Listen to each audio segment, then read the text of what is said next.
Whole new coaching staff put together here. Just before we talk about some of the specifics, Doug, just what do you view and how do you analyze the coaching staff that you put together here? Young. It's a young staff.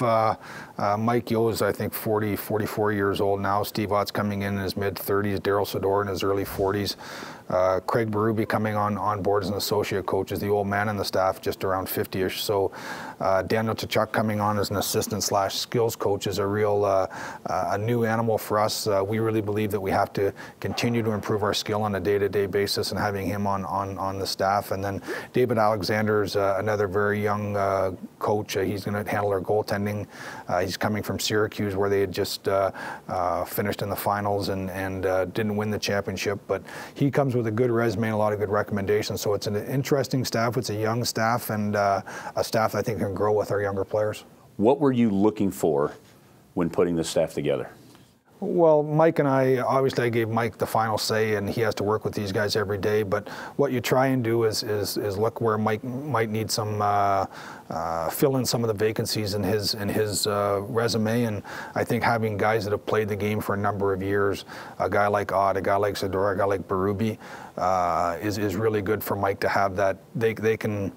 You know, I think we all know what the players are going through, but until you've walked in their shoes, you really don't know. So, and a lot of that comes, Kirk Muller was great, and Steve Thomas was really good for that, of when players' bodies are wearing down, when they're tired, when they need a more mental break than a physical break. So having those experiences, I think, are really good. And then just the communication skills with today's players, I think it's very important. You know, maybe a decade ago, players just tell me what to do and I'll do it. Now they want to know why. It's the why generation, and you have to have great communication skills, and I think this group has that.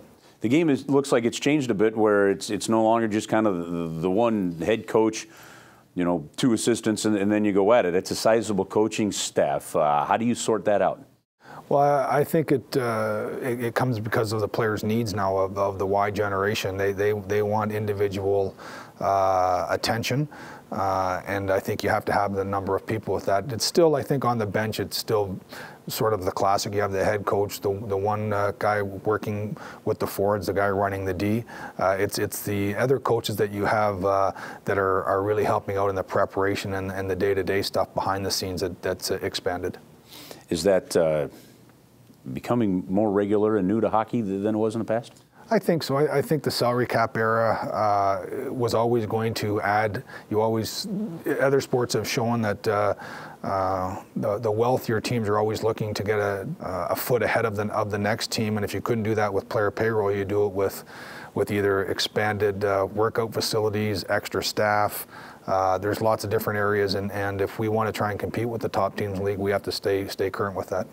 From an assistant standpoint, Craig Berube comes in as the associate coach. He was your head coach with the Chicago Wolves in the American League. What can you tell us about Craig?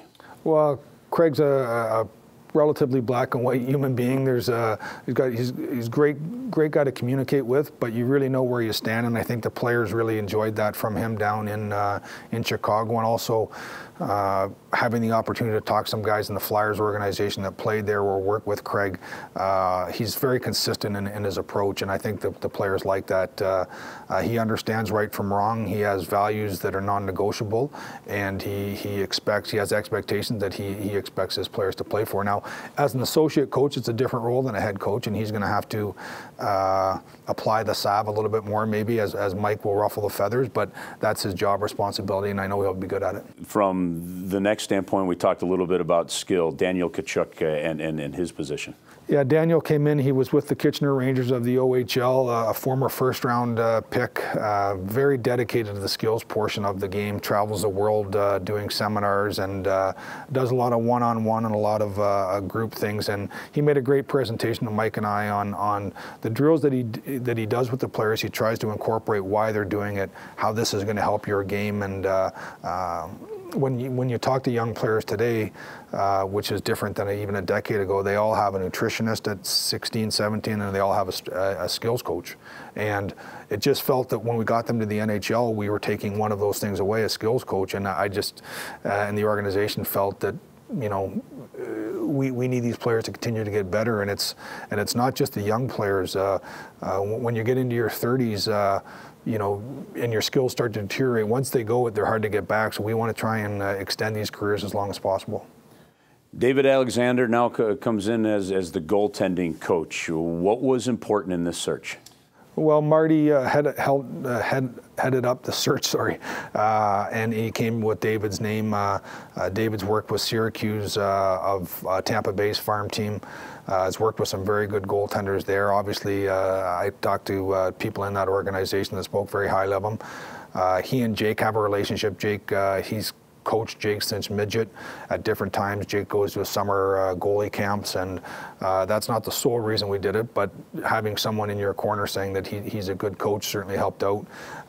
And again, he's a younger coach. He's current with today's players, and we think he's going to be really good for this organization, not just Jake, but Hutton and Husso and the whole group. Has it been determined who's on the bench, who are the eyes in the skies? It has been, but I'll let Mike roll that out in September just in case there's any changes.